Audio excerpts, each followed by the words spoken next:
ಹ್ಞೂ ಏ ಪಾಪುನಲ್ಲಿ ಬಿಡಿಸಿದೆಯಲ್ಲ. ಹಾಂ ತಗೊಡ್ತೆ. ಪಾಪುನ ನೋಡಲ್ಲಿ ಬಿಸಾಕಿದೆಯಲ್ಲ ಅದನ್ನು ಪಾಪುನ.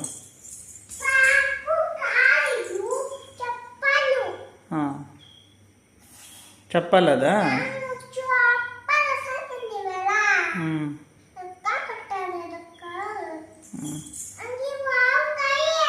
ಹ್ಞೂ ಹ್ಞೂ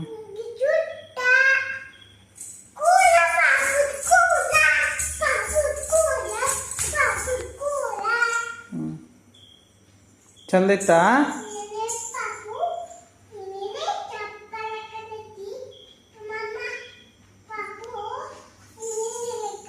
ಹಾಂ ಹ್ಞೂ